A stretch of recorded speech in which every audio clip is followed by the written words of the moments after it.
إن الحمد لله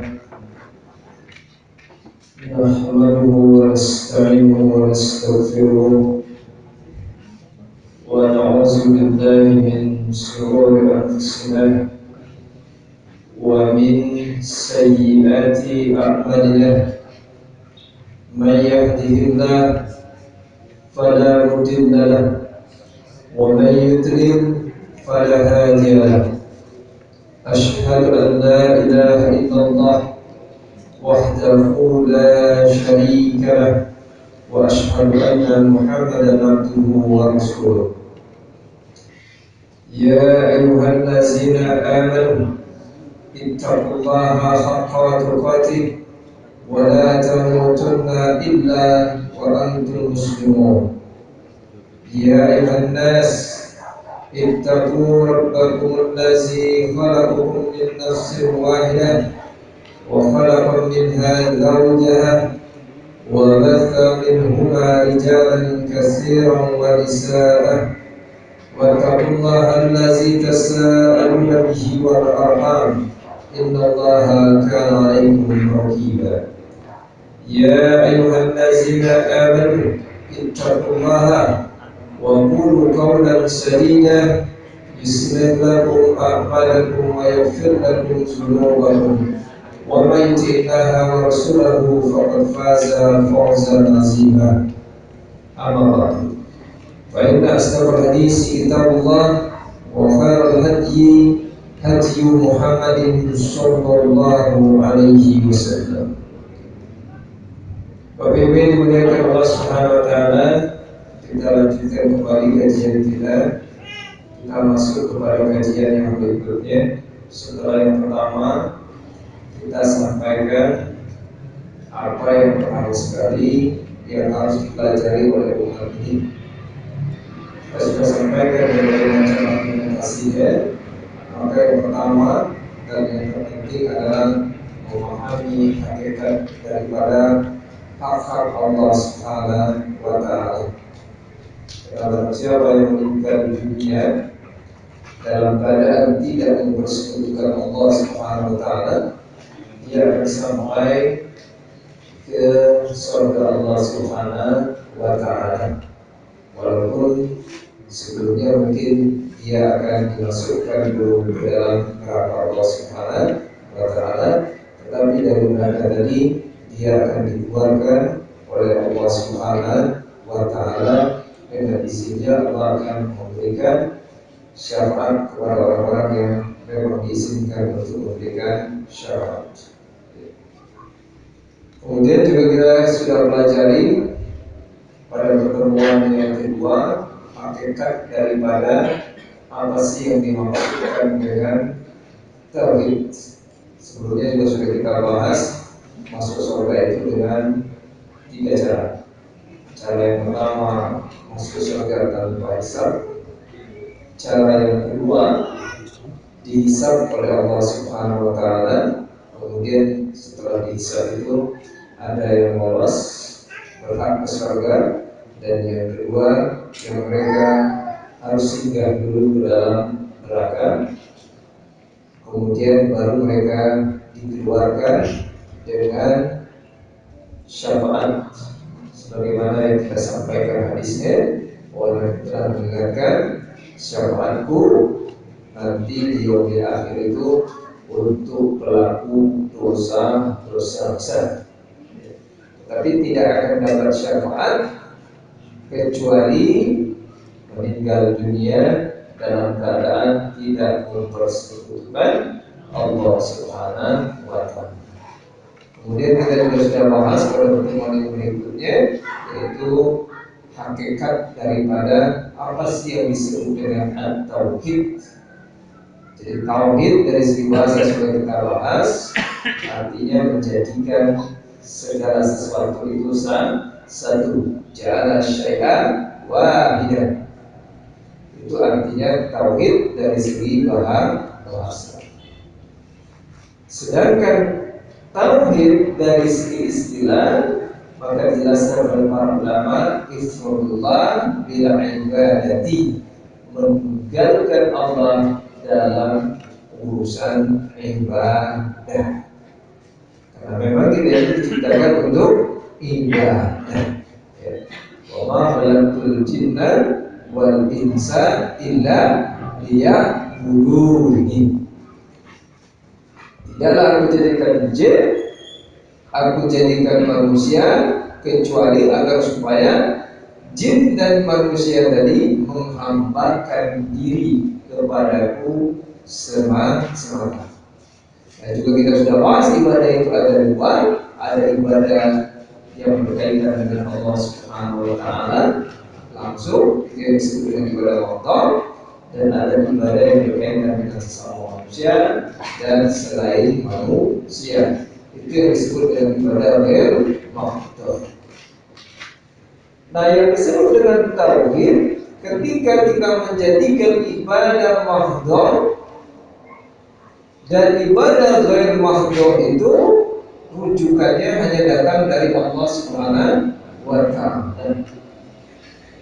Itulah yang disebut dengan tauhid. Baik ibadah itu mengurus ucapan kita, hati kita maupun perbuatan kita, semuanya harus merujuk kepada pedoman yang telah ditetapkan oleh Allah Subhanahu wa taala. Itu yang disebut dengan at-tauhid sebenarnya. Jadi kalau ada orang mengambil aturan ibadah mahdhur datangnya dari Allah dan ibadah ghair mahdhur datangnya dari selain Allah, ini belum bisa disebut orang ini sebagai muwahhid, orang yang mentauhidkan Allah Subhanahu wa taala. Sudah kita bahas ujian juga. Nah, pada kesempatan kali ini kita akan membahas amal yang diterima dan amal yang ditolak. Kenapa? Karena memang ketika Allah telah menciptakan aturan beribadah mahdhur dan aturan beribadah ghair mahdhur, semuanya harus merujuk kepada aturan Allah Subhanahu wa taala. Maka kita diperintahkan oleh Allah Subhanahu wa taala untuk mulai beramal. Jadi disebut amal ketika kita mengerjakan aturan yang sudah ditetapkan oleh Allah Subhanahu wa taala. Maka kalau kita baca di dalam Al-Quran, banyak sekali ayat-ayatnya yang menceritakan, yang menjelaskan kepada kita bahwa kita ini harus beramal.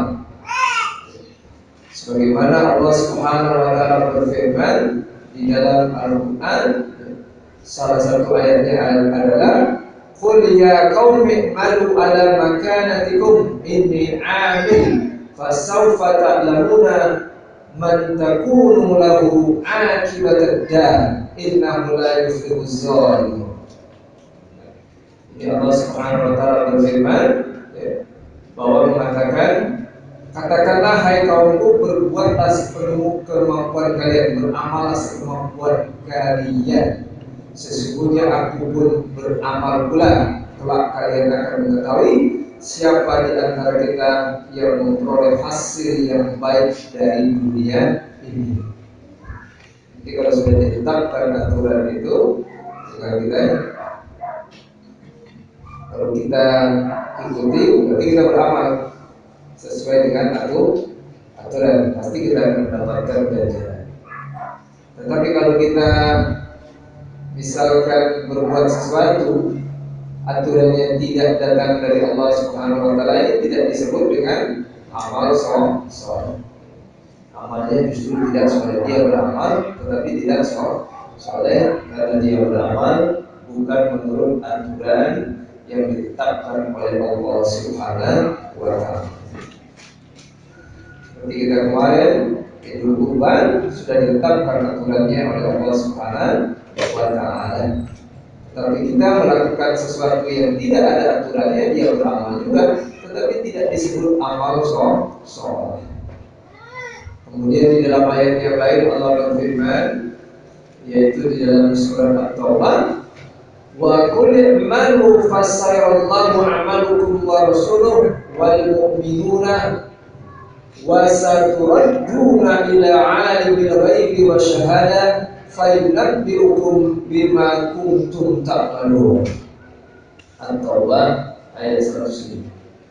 Allah Subhanahu wa taala berfirman, dan katakanlah, bekerjalah kalian, maka Allah dan Rasulnya serta orang-orang mukmin akan melihat amalan kalian itu. Maka di sini dikatakan wa qul i'malu.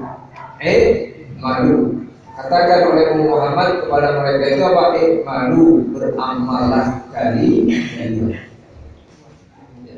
Maka kita banyak-banyak beramal. Artinya setiap aturan yang kita mampu untuk kita kerjakan, kita kerjakan karena perintahnya baru. Tetapi sekali lagi tidak disebut amal soleh kalau aturan yang Anda lakukan itu tidak sesuai apa yang diinginkan Allah dan Rasul. Kenapa? Fasayarallahu a'malakum wa rasulahu. Kenapa? Allah dan Rasulnya, nanti juga wal mu'minuna serta orang-orang mukmin akan melihat pekerjaan kalian.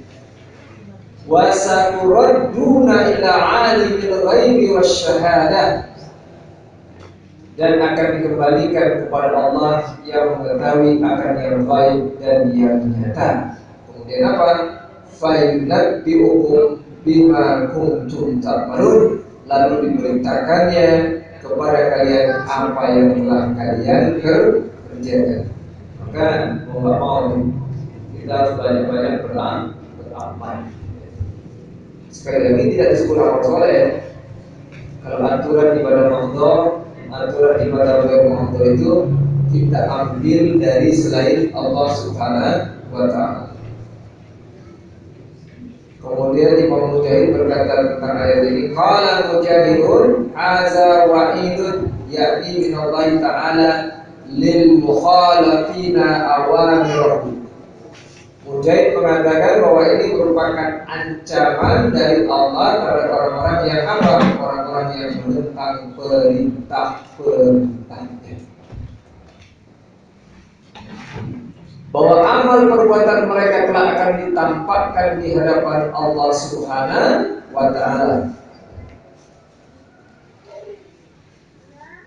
Dan Rasulnya serta orang-orang mukmin. Hal ini pasti akan terjadi di hari kiamat. Wa hadza ka'inun la mahalata yaumul qiyamah.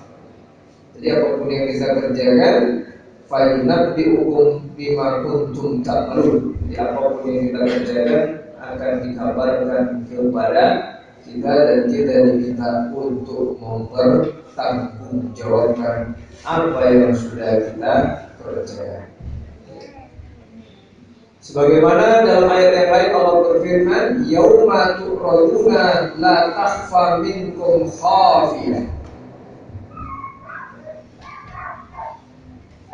Pada hari itu kalian akan dihadapkan kepada Rabb kalian, tiada sesuatu pun dari keadaan kalian yang tersembunyi. Allah mengetahui apa yang ada di hati kita. Allah mengetahui apa yang ada di pikiran kita. Allah mengetahui apa yang ada di jasad kita. Allah mengetahui apa yang ada pada lidah-lidah kita. Semuanya akan ditampakkan nanti di yaumul qiyamah. Sebagaimana dalam ayat yang lain, yauma tublas sharair, pada hari ditampakkan segala rahasia. Dalam Islam itu meluruskan niat ini sangat penting. Mungkin saja kita di hadapan orang bisa membuat orang itu berdecak kagum. Kenapa? Karena kesolehan kita, karena kedermawanan kita. Tapi sebenarnya hati kita tidak sesuai dengan apa yang kita ucapkan, apa yang kita lakukan. Maka Allah mengingatkan yauma tublas sarair, pada hari ditampakkan segala rahasia. Kemudian dalam ayat yang lain, wa hussila ma fis sudur, wa hussila ma fis sudur, dan dilahirkan apa yang ada di dalam dada. Semuanya akan Allah tunjukkan nanti di yaumul qiyamah. Makanya Islam mengajarkan kepada kita yang pertama, innamal a'malu binniyat. Maka luruskan niat-niat kita.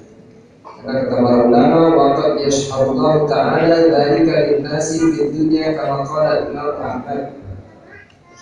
Maka sungguh dia Allah Ta'ala akan menampakkan kesemuanya itu kepada manusia di dunia, sebagaimana juga perkataan daripada Imam Ahmad, bahwa Imam Ahmad membawakan sebuah hadis, ya, bahwa beliau rahimahullah berkata, hadatsana Hasan bin Musa, hadatsana Ibnu Lahian, hadatsana Darraj an Abi Haisam an Abi Sa'id an Rasulillah sallallahu alaihi wasallam annahu qala law anna ahadakum ya'malu fi syuhratin somain laisa laha babun wala kuwatun la akhrajallahu amalahu linnasi ka'inan makana.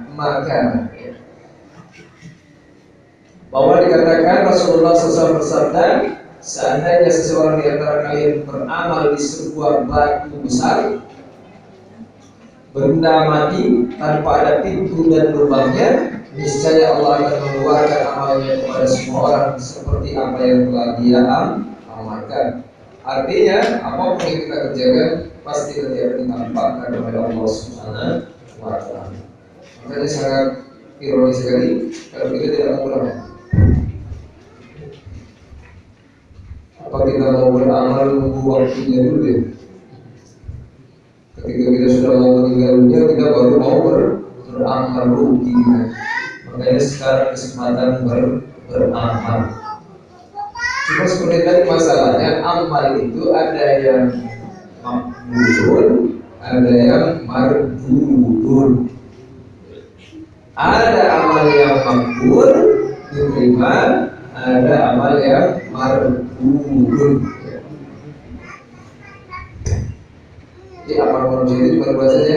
Yang pertama diterima, yang kedua ditolak.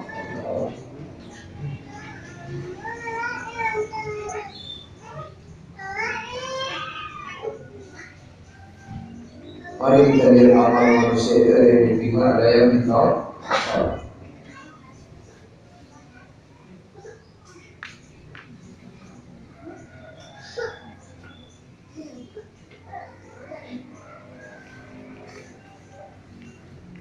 Nah, amal yang diterima itu ada syarat. Ya, karena segala sesuatu ada syaratnya. Tidak mungkin diterima seperti orang melamar, lamaran diterima, lamaran ditolak, cuma dua saja kan? Lamaran itu kalau nggak diterima ditolak. Lamaran pekerjaan juga seperti itu, lamaran diterima, lamaran ditolak. Tidak ada istilah lamaran setengah diterima, lamaran setengah ditolak. Kalau ada pilihannya ada dua, diterima atau ditolak. Dari kata ulama juga, Anda tidak bisa melangkah di dua jalan.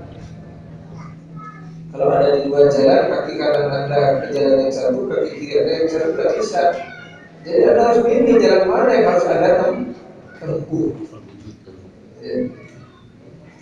Nah, syarat amalan itu diterima kata para ulama yang pertama, amal soleh disertai dengan keikhlasan dan contoh dari Nabi Sallallahu Alaihi Wasallam serta memakan makanan yang halal.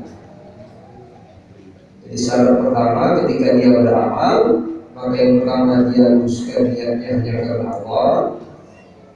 Yang kedua, setelah dia luruskan niatnya hanya karena Allah, dia mencontoh apa yang sudah dilakukan oleh Nabi-Nya Muhammad Sallallahu Alaihi Wasallam. Dan yang ketiga, ketika dia telah meluruskan niatnya, telah sesuai dengan apa yang dicontohkan oleh Nabi, seperti sholat kita luruskan niat hanya karena Allah. Takbir sampai salatnya sesuai dengan Nabi SAW. Dan ditambah yang ketiga, dia harus memakan makanan yang halal. Walaupun dia niatnya sudah karena Allah. Yang kedua sesuai contoh Nabi. Cuma yang ketiga dia makan barang yang haram, maka amalnya tidak diterima oleh Allah Subhanahu wa Ta'ala. Kadang-kadang orang yang Quran Sunnah itu nomor 1, nomor 2 sudah sukses, cuma nomor 3 nggak sukses. Antar kene jadi panitia kurban dicopot dari tanpa izin kolibur orang yang berkurban. Jadi kalau kurban itu nggak boleh ada serahkan kepada orang yang tidak amanah. Kadang-kadang orang berkorban itu ada yang berpikir untung saja. Padahal ketika kita jadi panitia, kita ini membantu mereka untuk menunaikan ketaatannya. Maka insya Allah kalau kita pada saat itu tidak mampu berkorban, kita juga sebagai pahala yang sangat besar. Tapi kalau dicoceng, tidak masalah. Kemudian setelah selesai kan azan itu sholatnya niatnya karena Allah. Kemudian sesuai contoh Nabi, takbir sama salamnya sesuai. Kan hanya kalanya daging sate kan. Ada yang bukan miliknya, maka tidak diterima sholat Anda karena Anda memakan barang yang haram. Nah yang berikutnya, kadang-kadang tiga-tiganya sudah dipenuhi amal sholatnya itu. Yang pertama sudah sesuai niatnya karena Allah. Yang kedua tata caranya sesuai Rasul. Yang ketiga dia sudah makan barang yang halal, aktif. Cuma yang masalahnya dia suka menzalimi orang lain. Maka amalnya itu naik ke atas, cuma nanti dia di akhir jadi orang bangkrut. Jadi orang muflis, orang bangkrut. Ditanya oleh para sahabat, siapa mereka yang bangkrut ya Rasul? Orang yang datang dengan pahala saum. Berarti kalau dia datang dengan pahala saum, pertama niatnya saum itu sudah karena Allah. Yang kedua saumnya itu sudah sesuai contoh Nabi. Yang ketiga ketika dia saum, dia juga makan barang yang halal. Dia datang dengan pahala sholat, pahala zakat, pahala saum, haji tadi, tapi bersamaan itu juga kata Nabi dia telah mencaci si anu, mencela si anu, berghibah ini dan itu. Maka kata Nabi, maka pahala-pahala nanti harus dulu diambil oleh orang yang dicelahnya. Tetapi kalau tidak dipenuhi, maka dosa-dosa orang yang dicelahnya akan ditimpakan kepada dirinya. Ini orang bangkrut. Hati-hati ya. Kadang-kadang sudah Quran Sunnah, niatnya ikhlas, sudah sesuai contoh Nabi, makan barang yang halal, tapi etan mulut tidak bisa dia, nggak bisa aja melihat yang agak aneh dikit. Sekarang kan orang pakai masker itu modelnya macam-macam. Ada gambar, macam-macam. Ada aja ketinggalan dari mata, macam-macam lainnya berfibah. Ini pahalanya nanti akan dipotong diambil dia, ya hati-hati. Jelas bu ya? Jadi amal yang diterima tadi apa saja bu? Yang pertama ikhlas karena Allah. Yang kedua tuntunannya, syariatnya sesuai dengan apa yang disampaikan oleh Tuhan Muhammad SAW. Nanti kalau dipecah lagi, ini harus ada sebab syar'inya, ada kaifiatnya, ada waktu, ada tempat, ada jenis, ada bilangnya. Kemudian yang ketiga syaratnya tadi, dia harus memakan makanan yang halal. Jangan salah bu, ayam batu kayak orang langsung gitu. Dia mah jelas beli kurang. Hati-hati. Aku Quran Sunnah tapi makan barang yang haram. Bapak yang jadi pejabat, hati-hati. Anda yang diminta oleh, yang dipercaya oleh manusia untuk memimpin Anda ini risikonya tinggi sebenarnya. Makanya para sahabat itu pada umumnya kalau kita melihat nolak kalau untuk jadi pemimpin karena risikonya tinggi. Tapi orang sekarang ingin jadi pemimpin. Kagak aneh dengar di berita duit kebantuan COVID-nya diembat. Jadi tuna jenah 600 kan diterima 105 keamanan tengah jalan bocor. Nah duit yang Anda dapatkan selisih itu Anda makan. Maaf walaupun Anda ngaku kurang sunnah ibadah Anda gak diterima.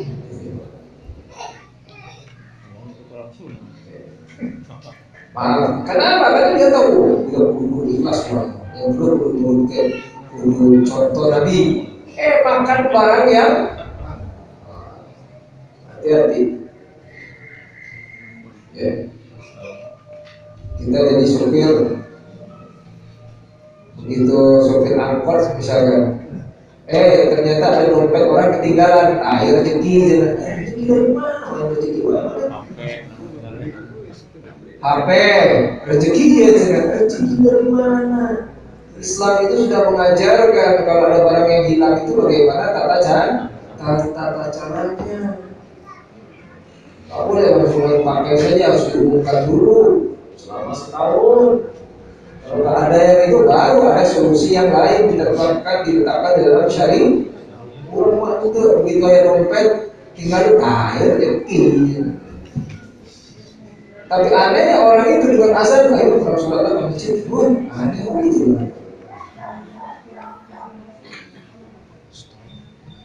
Nah amalan yang ditolak sudah tentu berseberangan dengan amalan yang diterima tadi. Jadi amalan itu ditolak kalau tidak memenuhi 3 syarat tadi. Walaupun dia sesuai niatnya karena Allah, tapi kalau tidak menurut contoh Nabi tolak. Walaupun sesuai dengan contoh Nabi, tapi niatnya bukan karena Allah, tolak.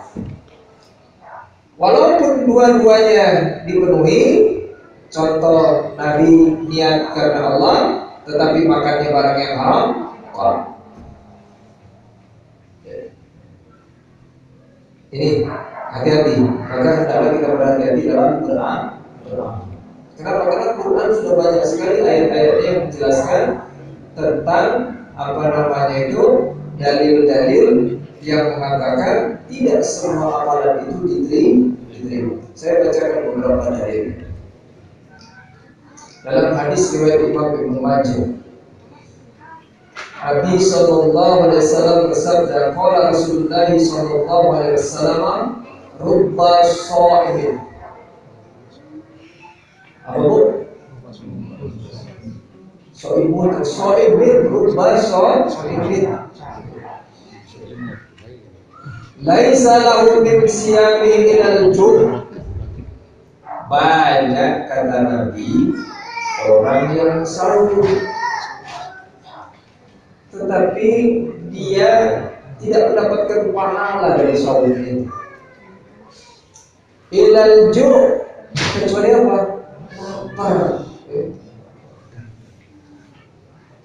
Wa rubba qa'imin laisa lahu min qiyami ilal sahur. Banyak orang yang sholat malam, qiyam Ramadan, qiyamul lail, tapi dia tidak dapatkan pahala dari qiyam Ramadan, qiyamul lail itu, kecuali apa? Kecuali begadang.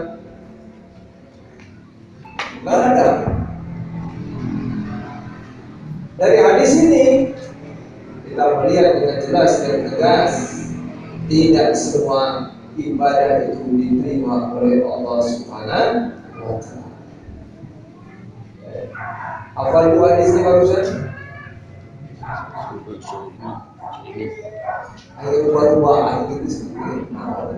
Rubba sha'imin laisa lahu min siyami ilal ju' Wa rubba qa'imin laisa lahu min qiyami ila sahur. Saya ingin mengatakan sekali lagi kepada kita yang ada di sini dan juga saudara-saudara kita yang di luar yang mendengar, dalil ini sangat tegas. Tidak semua amal yang kita kerjakan itu diterima.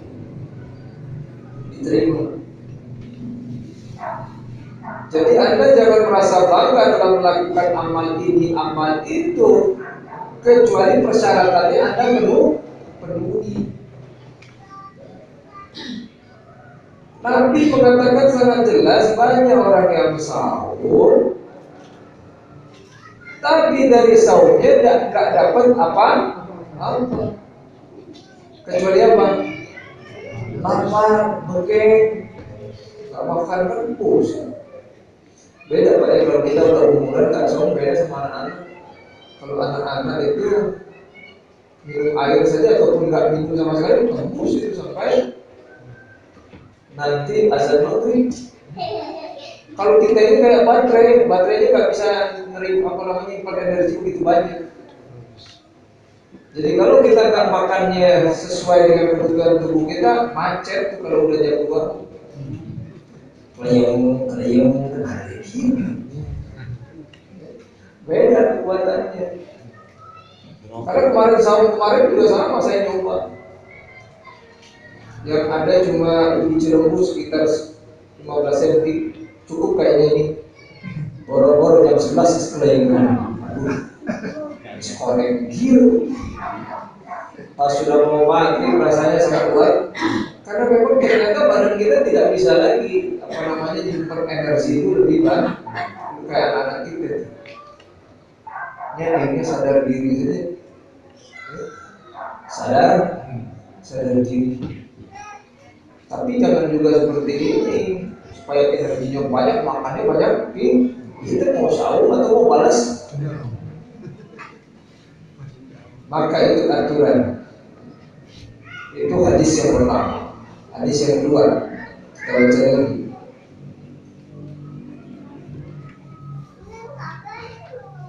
Nabi SAW bersabda, man lam yada qaula zuri wa amala bihi falaysa lillahi hajatun an yada'a ta'amahu wa syarabahu. Nabi SAW bersabda, ini kepada orang yang lagi sahur, barang siapa yang tidak bisa meninggalkan perkataan palsu, bohong, dan malah mengamalkannya, maka Allah tidak butuh dia meninggalkan makan dan minum. Maka sekali lagi itu berarti ada persyaratan yang harus dipenuhi.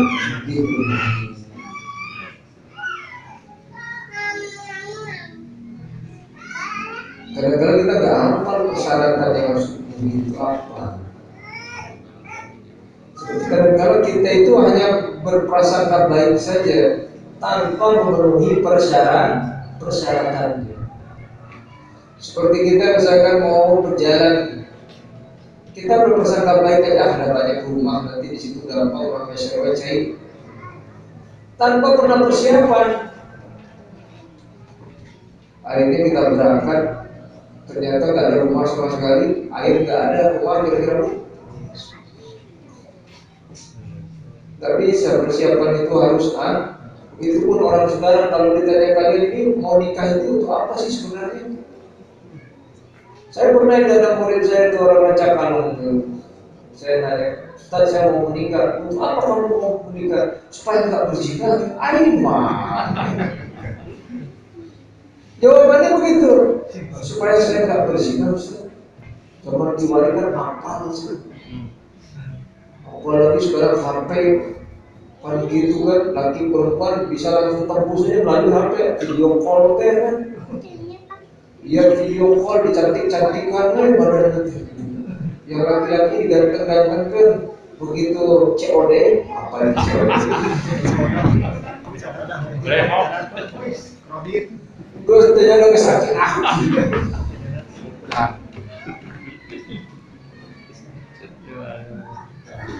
pusat. Maka nggak ada lagi caranya. Kita harus ikut Tanya dulu sama saya, kamu mau menikah itu untuk apa? Jawabannya gitu. Daripada. Ada juga yang jawabnya bagus, ibadah Ustaz. Oh, jadi ibadah kamu nikah. Nah, kalau kamu mengatakan ibadah itu nikah itu untuk ibadah, maka aturannya harus sesuai. Ibadah tapi aturannya aneh-aneh. Kayak saya maaf ya, saya pernah diundang di satu tempat itu ada pernikahan, maaf ya. Jadi ada budaya di situ sebelum melakukan ritual pernikahan itu ada atraksi hiburan. Bukan atraksi hiburan itu, kalau saya ngomong itu rumah, fortuna saya ibadah harus ikut aturan. Jadi apa tuh kalau begitu nikah? Oh, berarti Anda tidak paham. Maka Anda tidak paham hakikat. Maka kalau belum paham, jangan masuk dulu di situ. Pahami dulu, kemudian ikuti aturan agar semuanya bernilai pahala di sisi Allah Subhanahu wa Ta'ala. Mari kita lihat dalil yang lain. Tidak semua ibadah yang kita kerjakan diterima oleh Allah Subhanahu wa Ta'ala. Allah Subhanahu wa Ta'ala berfirman, "Watlu 'alaihim naba abna Adam bil haqq is qarraba qurbanan fatuqbila min ahadihima wa lam yutaqabbal min al-akhar qala la aqtulannak qala innama yataqabbalu Allahu minal muttaqin." Allah memerintahkan kepada Nabi kita untuk memberikan kabar, berita. Watlu itu utlu alaihim naba abna Adam. Muhammad, kata Allah, beritakan berita tentang kabar dari dua anak Adam. Isqarraba qurbanan, ketika dua anak Adam tadi diperintahkan untuk berkorban. Fatuqbila min ahadihima, maka salah satu di antara dua anak Adam tadi diterima kurbannya. Kurban itu ibadah saja. Ibadah bukan? Ibadah saya korban perasaan, bukan gitu. Kurban itu korban. Kurban itu ibadah bukan? Ibadah. Inna sholati wa nusuki wa mahyaya wa mamati lillahi rabbil, semua ibadah. Nah, ketika dua anak Adam ini berkorban, fatuqbila min ahadihima, salah satu dari kedua anak Adam tadi diterima, walam yutaqabbal minal akhar, dan salah satu dari mereka tidak diterima. Bu, ini artinya apa, Bu? Artinya apa? Artinya sudah sangat tegas dan jelas.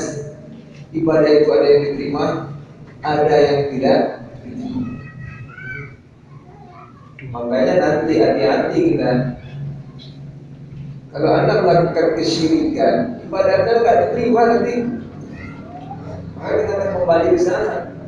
Salah satu syaratnya Anda tidak boleh mempersekutukan Allah Subhanahu wa Ta'ala. Orang sekarang ini banyak sekali yang tidak sadar melakukan kesyirikan. Naik motor, kadang-kadang pecah ban motor, cek mana. Wah. Lalu maksudnya buang-buang deh. Itu naik motor, tiba-tiba burung lagi terbang di atas, kemudian buang kotoran kena di hidung kita. Kira-kira menurut ibu gimana? Buang.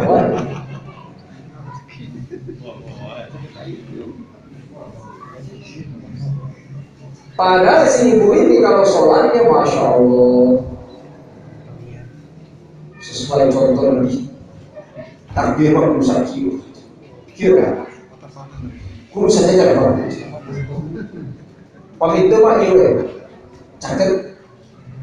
Cepet. Tapi sudah. Lewat di MMP jadi rokok aja kan. Bahaya ada seperti itu. Tiba-tiba namanya ke Jati Gede. Di mana ke Jati Gede, Bu? Begitu sampai di situ, sebelum berangkat sih ada Quran sunnah.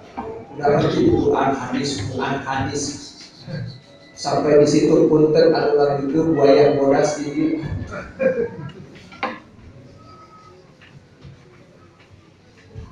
Siapa yang berani ngomong sopran di dia bakal celah.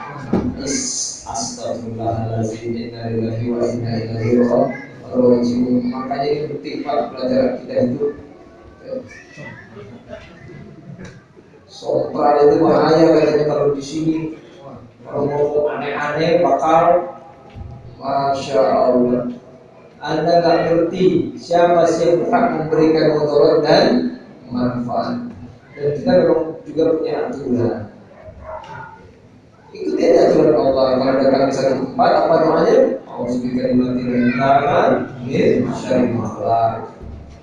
Kemudian kalau misalnya kita lagi wisata naik turun, bagaimana? Baca apa pun. Kalau naik, Allah Akbar gitu. Dia Masya Allah, itu Islam itu. Bukan takbir Allah Akbar, Allah Akbar. Ibu kalau lari, muncul, ter reuni aki-akinya ini.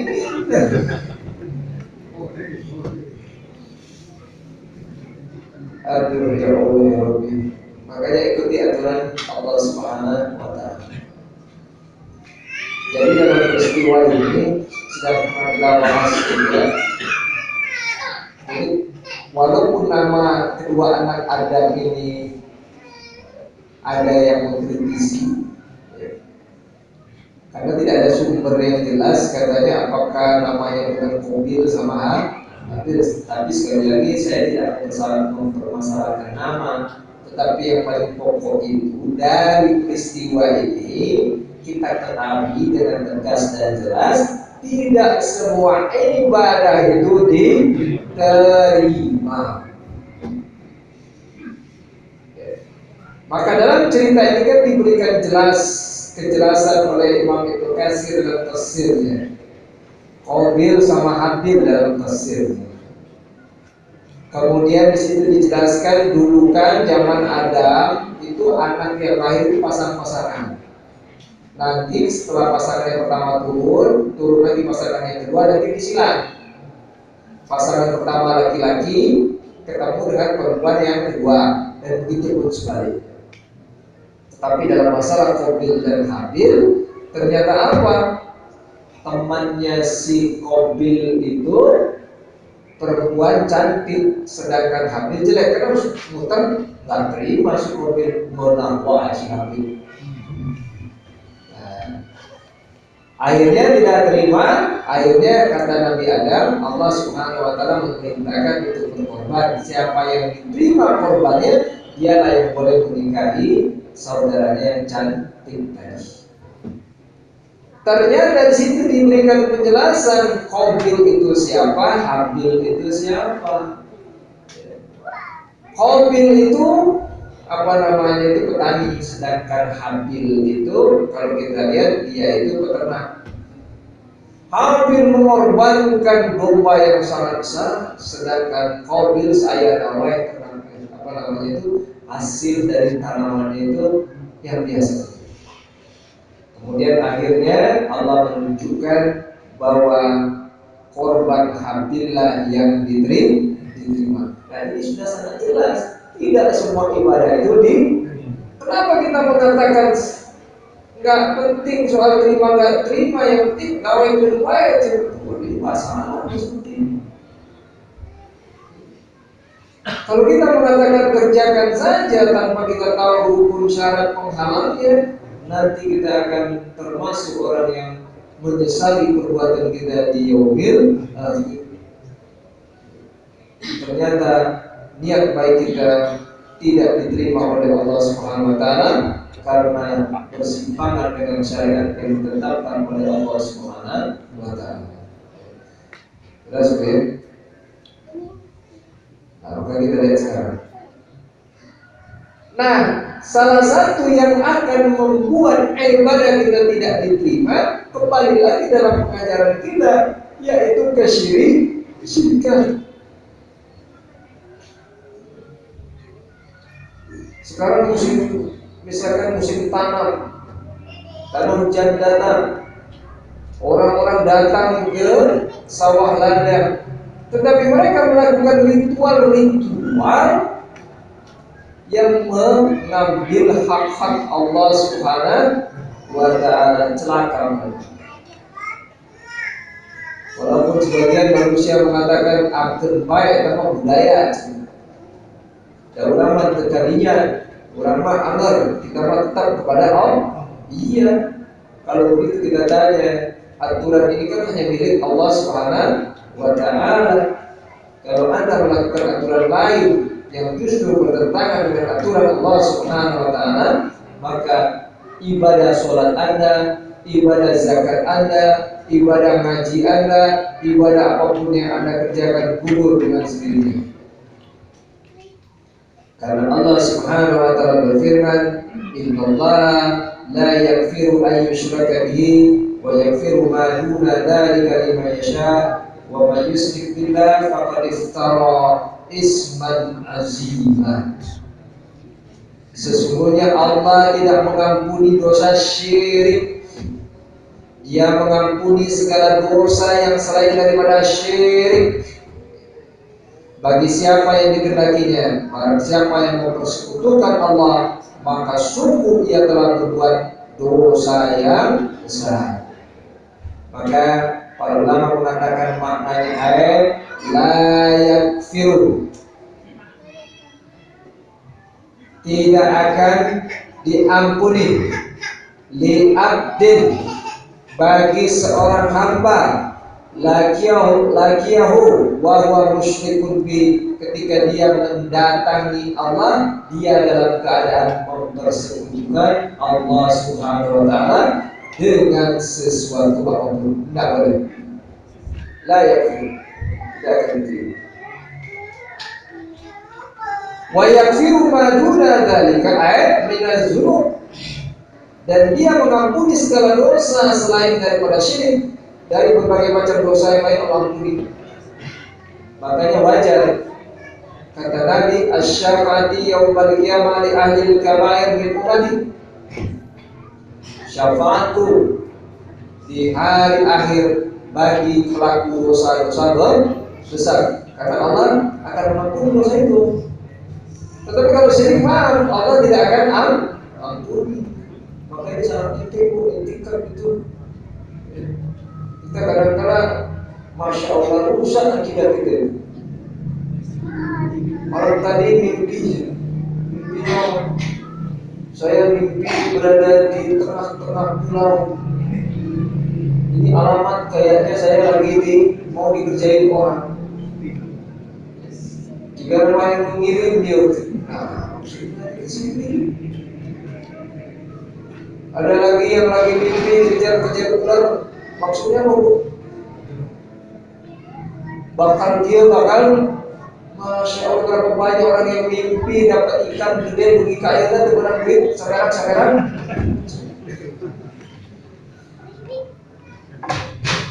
Karena kalau mimpi laut mah bakal kening. Dulu kening artus mah mulai usaha. Jangan pernah salahkan pedagang yang lain.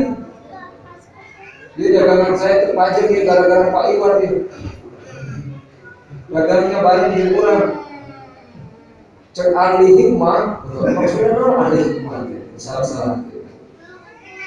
Padahal bukan ahli hikmah, justru dukun dia datang. Itu katanya malam-malam di tempat kios kamu itu ditanam dok buruk. Jadi setiap orang yang datang ke kios kamu itu sudah merasa nggak betah. Gitu. Masya Allah, inna lillahi wa inna ilaihi raji'un. Kita orang muslim amalkan saja zikir pagi, zikir petang. Sudah pun diamalkan? Zikir pagi sudah? Sudah. Zikir pagi, zikir pagi.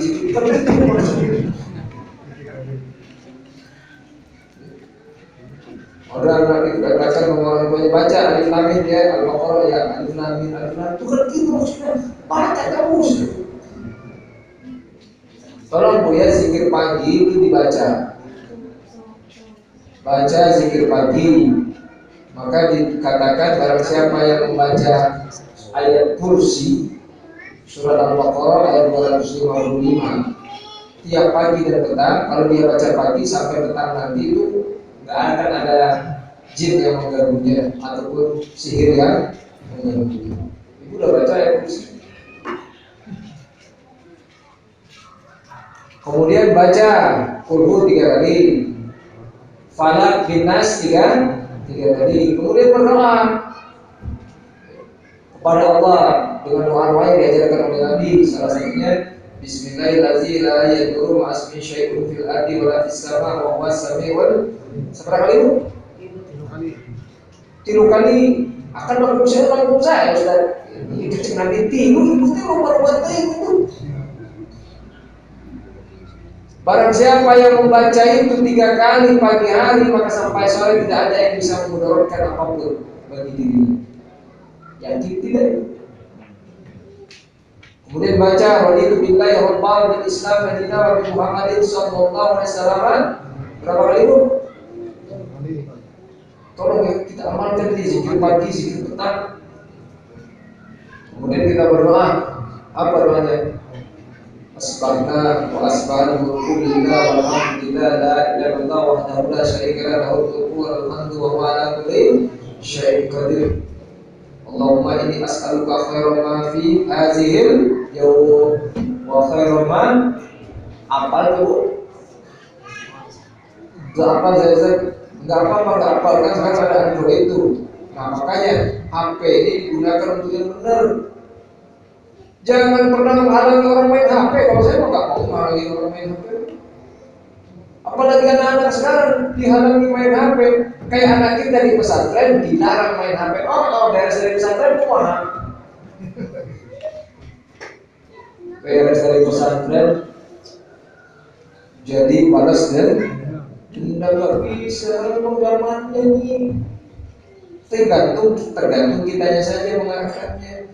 Karena anak sekarang itu begitu keluar juga hafal mainkan Android Bu. Sementara orang makin sekarang tempat aktif. Itu apa? Kamu paling ini ditanya Instagram ayo Instagram. Dan itu ampar. Kenapa? Karena ketika ibunya hamil itu medan elektromagnetik yang urusannya dengan ini sudah nyangsang tidak betul. Begitu keluar apa? Kalau kita dulu kan nggak ada. Makanya kayak saya juga kalau HP saya error, makanya kayak namai. Kadang-kadang nanya ke anak saya yang kecil itu si Aisyah saya rumah. Kalau ke Maryam nanya, Masya Allah. Dan laptop bermain kalau belum belajar teknologi, karena bukan zamannya. Dilarang-larang susah, malah itu nggak banting, beletak. Ini yang bikin rusak HP, banting hancur. 10 hari mah mendidih kan gitu. Dan bisa dapat aja. Cuma sekali lagi, cuma satu saja kita sampaikan kepada anak kita dan kepada kita. Apakah dengan memegang HP ini kita makin bertambah berapa? Kalau makin bertambah benar itu. Tetapi kalau kita pegang HP makin jauh dari ketaatan kepada Allah, maka jawabannya berarti HP ini bikin kan benar. Segitu ya, kita selesai. Makanya kalau pada anak yang di sini saya sering tanya, kamu belajarnya makin bagus, makin gak benar, nanti gak benar HP itu. Kalau makin bagus ya supaya main HP. Tidak ada masalah, tidak ada masalah susah. Bu, walaupun kita sudah kasihkan HP satu-satu ke anak kita, anak HP orang tadi dikejar terus. Pakai Pak sedang Pak, datang aja belum bisa pulsa, saya pulsa. Benar kan? Jadi sempat kemarin aku yang balik kalau banyak sampai. Makanya ada orang akhirnya mengatakan ini itu katanya setan tipis ya. Kalau misalnya bilang setan tipis, pokoknya seperti tadi kalau HP ini makin membuat kita dekat kepada kekuatan, berarti benar. Kalau HP ini makin membuat kita jauh, berarti enggak benar. Maka solusinya gimana? Kalau nggak benar, terserah aja dari solusinya. Mulai dibuketkan ke depan, dari jualnya begini lebih halus. Sebenarnya jualnya gue lebih halus. Nah, kita cari informasi yang berkaitan dengan syariat gampang sekali Pak sekarang ini. Begitu kita panggil Google, kita pengen apa keluar semuanya. Mau cari bab apa keluar, cuma jangan ditelan mentah-mentah. Tetap harus ada teman untuk jadi rujukan atau ada guru jadi rujuk. Jangan wah boleh ini makanya, wah bener ini mah. Sekarang kan lagi rame nih kalau di media massa itu lihat tuh ustaz-ustaz yang pintar-pintar itu lagi saling adu. Sebenarnya Allah itu berada di atas aras atau Allah itu tidak perlu tempat kan rame itu. Saya juga ditanya sama murid saya dulu, Ustaz, wah, saya mau kayak mau ikutan rame saya bilang. Seperti kayak ini saja kita cara berpikir kita sangat sederhana. Sekarang tiba-tiba kamu telepon saya, kamu kan biasa naik Alphard nih. Tiba-tiba kamu bilang, Ustaz, saya lagi naik beca. Saya kira-kira percaya? Percaya, weh, mana ada ngomong. Jangan omongannya Ustaz naik beca. Biasanya naik Alphard, nggak pakai akal. Maka begitupun Allah mengabarkan kepada kita gimana? Kata Allah Ar-Rahmanu 'alal 'arsy. Ya Allah itu kemudian lagi manja, pakai akal dulu. Karena Allah yang mengabarkan sudah beres itu. Terus gimana Ustaz katanya debat yang saya mungkin debat. Pokoknya karena Allah mengabarkan bahwa Allah di atas aras sudah selesai, saya tidak mau bertanya, nanti selesai beres masalah. Karena Allah yang lebih tahu. Yang kita pakai akal kita, bukan Allah di atas aras itu makhluk. Allah kan pencipta makhluk, masa pusing. Seperti tadi aja naik becak biasanya kan naik. Iya, biasa cek ngomong, akan naik becak kan percaya ya. Kalau ditanya gede, naik becak nanti usaha. Jalan belum hidung. Kalau darah sama orang jiwa opak. Kalau ditanya lagi mana pusing. Walaupun misalkan ada saudara kita yang itu nggak urusan dia, yang penting kita dapat laporan dari Allah dan Allah yang lebih tahu kan Allah itu ya sudah selesai. Itu yang saya jawab kepada murid saya. Tapi kalau saya insya Allah sih mengikuti itu. Dan beberapa orang mungkin. Nah kemudian kita lihat lagi ayat tadi. Kemudian wa yaghfiru ma duna dzalika liman yasha, makna liman yashanya min ibadihi dari kalangan hamba-hambanya. Kemudian di situ juga dijelaskan kata para ulama tafsir sehubungan dengan makna ayat ini banyak hadis yang berhubungan dengannya dalam keterangan-keterangannya. Maka berikut ini kami keterangan sebagian darinya yang mudah didapat, yaitu sebuah hadis seperti ini.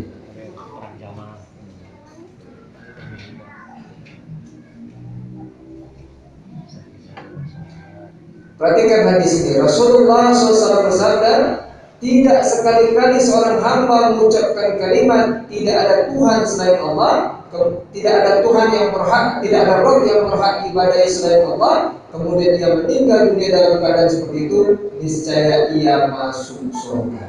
Nah, ketika ini dikatakan Nabi baca hadis ya, bahwa Nabi SAW bersabda, ya, ma min abdin qala la ilaha illallah summa mata ala dzalika illa dakhala jannah.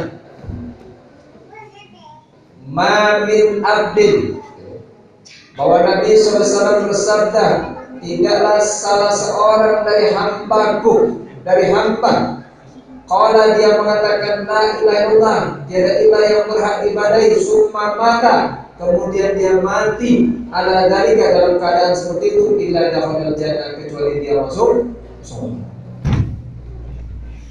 Nah, sekali lagi Bu, ini sedikit saya ingin mengulangi tentang talqin. Makanya orang yang mau meninggal dunia itu ditalqinkannya apa? Talqinkan, kata Nabi, lakinu mautakum bila ilaha illallah. Kemarin ada murid saya cerita, Masya Allah, saya mau sampaikan sedikit. Saya nangis juga dengan ceritanya, cuma saya telepon teman saya nggak mendengar dia. Istrinya sakit sudah sangat lama, dari tahun 2019. Sakitnya itu nggak tahu, termasuk penyakit yang agak di luar keumuman. Sistem sarafnya mati satu-satu, dari tangan, akhirnya leher, matanya jadi semua. Tapi kata murid saya nangis dengan itu. Apa kata murid saya? Istri saya itu ketika sakit dia cuma berdoa saja kepada Allah. Apa doanya? Dia berdoa, ya Allah, berikan aku kesabaran dalam sakit ini, kemudian semoga sakit ini menggugurkan dosa-dosa. Ibu mampu ngomong gitu. Orang kerja dia jadi betul atuangan kira-kira bersama. Dari 2019. Dan apa katanya? Ketika pada saatnya di pulang dari mana? Dari rumah sakit, istrinya bilang begini, akhir ke ongkos nangis dekat. Luar biasa kan? Akhir ke ongkos nangis. Masya Allah. Saya nangis lagi. Saya nangis. Istrinya bilang gitu, akhir ke ongkos nangis. Benar itu. Ditalqinkan sama dia, istrinya mengikuti, bilang, Masya Allah. Berarti benar hadis tadi kan? Dan tapi itu tadi tebusannya kudu dengan sah. Dan kita tidak orang yang sabar. Masya Allah, orang mau tinggal bisa tahu ya. Kayak orang katanya orang dan orang ibu maaf ini saya tidak menjalankan saya lihat di FB itu lagi ibu-ibu itu pakai jilbab itu lagi nari dan putar, kemudian melompat mati di situ. Kalau yang Nabi tahu kapan mau meninggal, Masya Allah. Sekali lagi dia berkata, waktu atas cakap dia pamakinkan, karena dia nggak bisa bergerak. Masya Allah. Ibu kalau misalkan suami ibu bilang gitu gimana? Mak, terus cakap mah pamakinkan. Apa kan ibu? Soalnya yang mau apa? Soalnya yang mau apa? Enak ini. Dan saya ingin mengingatkan sedikit lagi sebelum kita tutup kajian kita. Cara menarkinkan itu bukan diulang-ulang terus. Ketika orang yang mau meninggal dunia itu kita talqinkan, dia mengatakan la ilaha, dan itu yang selesai. Tetapi ketika dia mulai mengeluh karena tidak boleh keluar dari ucapannya yang terakhir kecuali la ilaha.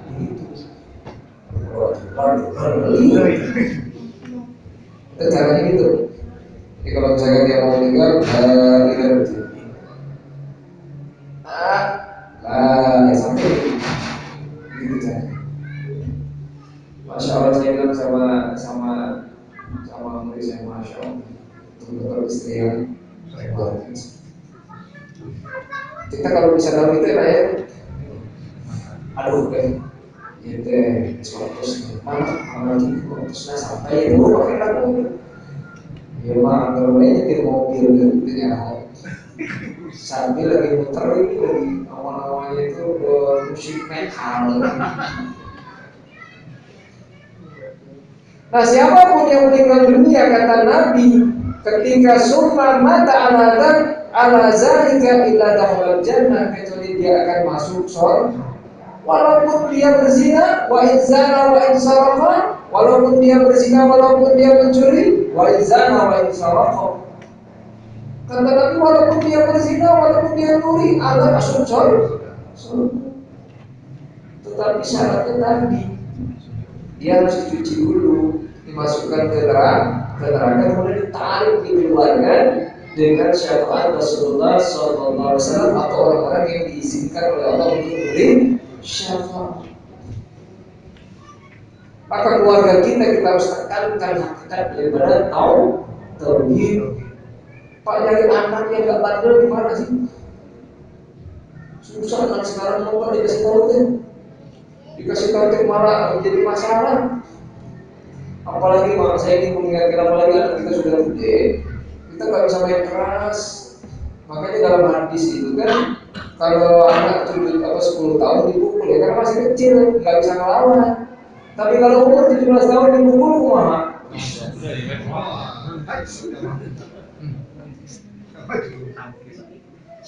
Ayo si bapak nama juga lumayan kuat kene, jadi masuk tak nggak bisa sudah.